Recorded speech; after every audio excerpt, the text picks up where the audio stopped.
বাজেটকে যারা সমালোচনা করছেন তাদের কাছে সুনির্দিষ্ট কোনো তথ্য উপাত্ত নেই যে তথ্য উপাত্ত দিয়ে বাজেটের সমালোচনা করতে হবে। যে সমালোচনা আসছে সেটা যদি আইনের ভাষায় বলি, সেই সমালোচনা vague, indefinite, lack in material particulars. Yes মাননীয় স্পিকার, এটা স্বপ্নবিলাসী এবং উচ্চাভিলাষী বাজেট। যে মানুষ স্বপ্ন দেখতে পারে না সে বাংলাদেশের সামনের দিকে এগোতে পারবে না। উচ্চাভিলাষী বাজেট বলেন, স্বপ্নবিলাসী বাজেট বলেন, যে নামে ডাকুন না কেন, এবারের বাজেট সমসাময়িক সময়ে বাংলাদেশের ইতিহাসের সবচেয়ে অনন্য উচ্চতায় নিয়ে যাবে বাংলাদেশকে। সেরকম একটি স্বপ্নের সোপান হিসাবে আমরা ওখানে উপস্থাপন করেছি।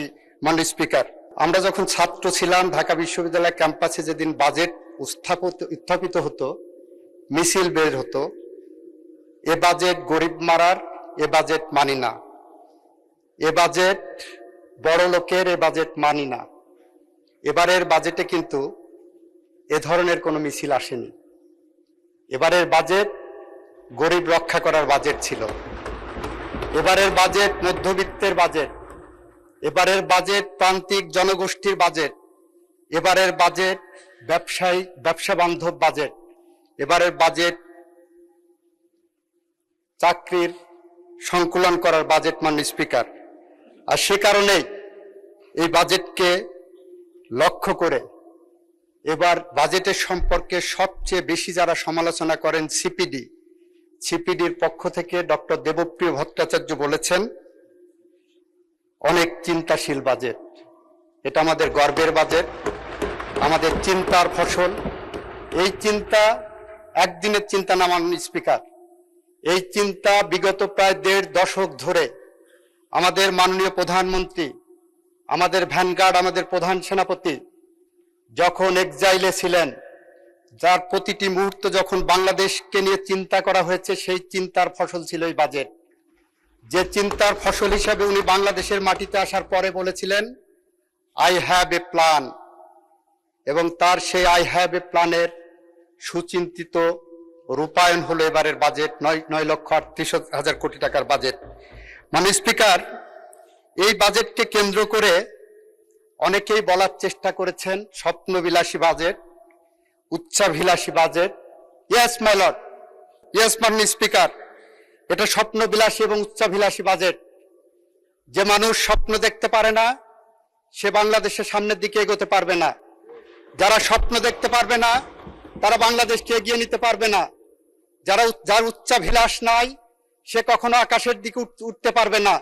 আমরা সেই কারণেই এই বাজেটকে একটি স্বপ্ন বিলাসী বাজেট, উচ্চাভিলাষী বাজেট হিসাবে যে বা যারা সমালোচনা করছেন তাদেরকে বলছি, আমাদের উচ্চাভিলাষ আছে এই বাজেটকে এগিয়ে নিয়ে বাংলাদেশকে একটি স্বনির্ভর বাংলাদেশ হিসেবে গড়ে তুলতে চাই।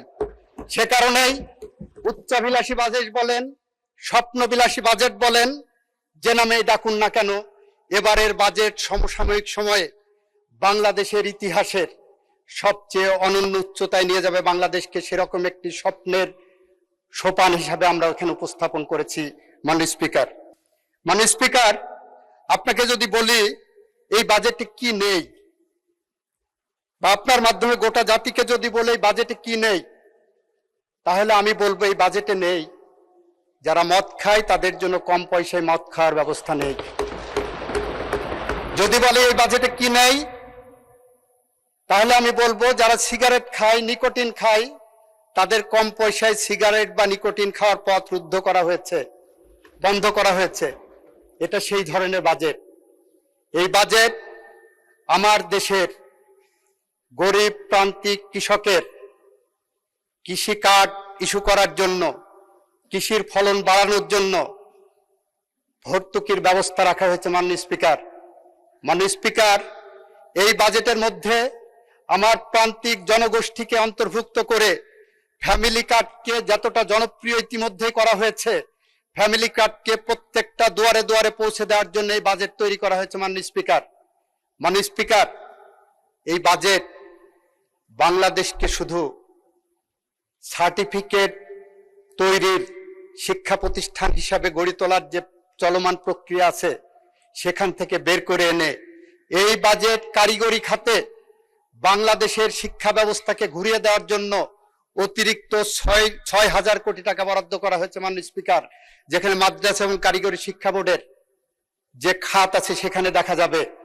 এই বাজেটে যুব সমাজকে ফোকাস করা হয়েছে, এই বাজেটকে স্বাস্থ্য খাতকে ফোকাস করা হয়েছে, এই বাজেটকে শিক্ষা খাতকে ফোকাস করা হয়েছে, এই বাজেটকে কর্মমুখী এবং কর্মসংস্থানের ব্যবস্থা করা হয়েছে। মাননীয় স্পিকার, এমন একটি সময় এসে আমরা দাঁড়িয়েছি যে সময়ে বিগত 1.5 দশকের মতো সময়ের আমার দেশের অর্থনীতির চাকা পিছন দিকে ঘুরিয়ে দেওয়ার ব্যবস্থা করা হয়েছিল, যে সময়ে $234 বিলিয়ন পাচার করে নিয়ে যে বিদেশে বেগম পাড়া তৈরি করা হয়েছে, যে দেশে লুটপাট করে, আমার দেশের থেকে লুটপাট করে অর্থনৈতিকভাবে বিদেশে ব্যাংক ব্যালেন্স তৈরি করা হয়েছে, বিদেশে যে লুটেরারা এখন শান শওকত অবস্থান করছে, যে সময় আমরা দায়িত্ব গ্রহণ করেছি সেই সময় এসে আমরা দেখতে পেয়েছি মাননীয় স্পিকার, মধ্যপ্রাচ্য যুদ্ধ, এমন সময়ের মধ্যেও আমাদের মাননীয় অর্থমন্ত্রী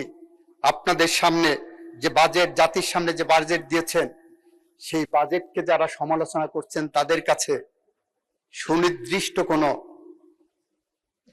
তথ্য-উপাত্ত নেই যে তথ্য-উপাত্ত দিয়ে বাজেটের সমালোচনা করতে হবে।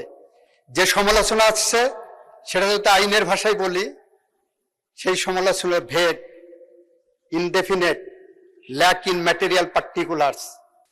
বলছেন, একটু আগে আমার একজন বন্ধু বলে গেলেন, আমার একজন সংসদ সদস্য বলে গেলেন আমার আগেই, আমার জেলার সংসদ সদস্য, কর্মসংস্থান আরো বাড়াতে হবে। অবশ্যই বাড়াতে হবে। এখন একদিকে আপনারা বলবেন কর্মসংস্থান বাড়াতে হবে, আপনাদের একজন সংসদ সদস্য বলছেন এত টাকার বাজেট না দিয়ে 6,000 কোটি টাকার বাজেট দিলেই মনে হয় হয়ে যেত। 9,38,000 কোটি টাকার বাজেট দেওয়া হয়েছে, সেখানে আপনাদের একজন সংসদ সদস্য বলেছেন পাবলিকলি, পত্রিকা এসেছে, 6,000 কোটি টাকার বাজেট দিলে হতো, এত লক্ষ কোটি টাকার বাজেট না দিয়ে। আর একদিকে বলছেন কর্মসংস্থান বাড়াতে হবে, কৃষকের আরো কার্ড দিতে হবে। ধন্যবাদ আপনাদের। আপনারা মনে করছেন যে আমরা কর্মসংস্থান বাড়ানোর পদক্ষেপ নিচ্ছি, আরো দরকার, অবশ্যই দরকার। আগামী দিনগুলোতে আমরা সেই পথেই হাঁটবো। সেই পথে হাঁটতে চাই বলেই আমাদের মাননীয় প্রধানমন্ত্রী আই হ্যাভ এ প্ল্যানের মধ্যে যেটা আছে 20,000 কিলোমিটার আমরা যে খাল এবং নদী খনন করছি, এটা কর্মসংস্থান তৈরি করার একটি অধিক্ষেত্র। আমরা 25 কোটি গাছ লাগানোর যে কর্মসংস্থানের কথা বলেছি, গাছ লাগানোর কথা বলেছি, এটা আমাদের কর্মসংস্থান বাড়ানোর অন্যতম একটি অধিক্ষেত্র হবে। মাননীয় স্পিকার, আমরা বলি আমাদের হাতের কালির দাগ মুছে যাওয়ার আগেই নির্বাচনী প্রতিশ্রুতি আমরা বাস্তবায়নের জন্য মাঠে নেমেছি। কখন মাঠে নেমেছি? যখন আমার জ্বালানিতে ভর্তুকি দিতে হচ্ছে ইরান যুদ্ধের কারণে, তখন সাহস করে স্বপ্ন দেখে, স্বপ্ন বিলাসী হয়ে, উচ্চাভিলাষী হয়ে আমরা কিন্তু একই সাথে ফ্যামিলি কার্ডের পাইলট প্রজেক্ট চালু করেছি। আমরা স্বপ্নবাজ মানুষ, আমরা বিশ্বাস করি যে স্বপ্ন দেখতে পারে না যার উচ্চাভিলাষ নাই, সেই বাংলাদেশে প্রগতিশীলতার দিকে না ধাবিত হয়ে প্রতিক্রিয়াশীলতার সেই পিছনের দিকে এগোতে থাকবে। আমরা সেই পথ ধরে হাঁটি না, আমরা প্রগতির পথ ধরে হাঁটি, আমরা উন্নয়নের পথ ধরে হাঁটি। আমরা এই বাংলাদেশকে আলোর পথ দেখাতে চাই, যেভাবে পথ দেখিয়ে গিয়েছেন আমাদের পূর্বসূরি, আমাদের বাংলাদেশের রাখাল রাজা শহীদ রাষ্ট্রপতি জিয়াউর রহমান এবং তার সহধর্মিণী আমাদের গণতন্ত্রের জননী, গণতন্ত্রের মা দেশনেত্রী বেগম খালেদা জিয়া যেভাবে বাংলাদেশের উন্নয়ন এবং গণতন্ত্রের পথ দেখিয়েছেন, আমরা ঠিক সেই পথ ধরেই আমরা হেঁটে যাচ্ছি। আমরা বিশ্বাস করে আমরা হেঁটে যাওয়ার পথে আমরা সতর্ক আছি, কারণ আমার ডান দিকে যদি আমাদের ফ্যাসিস্টরা থাকেন, আমার বাম দিকে হয়তো বলা হয় মৌলবাদ আছেন। মৌলবাদ এবং নৈরাজ্যবাদকে মোকাবেলা করে যে বাংলাদেশকে নিয়ে আমরা এগিয়ে যাব, সেই বাংলাদেশের কাণ্ডারি হিসাবে আমাদের সামনে প্রধান সেনাপতি হিসাবে আছেন আমাদের মাননীয় প্রধানমন্ত্রী। আমরা পথ হারাবো না মাননীয় স্পিকার, যতক্ষণ পর্যন্ত আমাদের মাননীয় প্রধানমন্ত্রী তার আই হ্যাভ এ প্ল্যান নিয়ে এগিয়ে যাবেন, সেই পথে আমরা এগিয়ে যাব।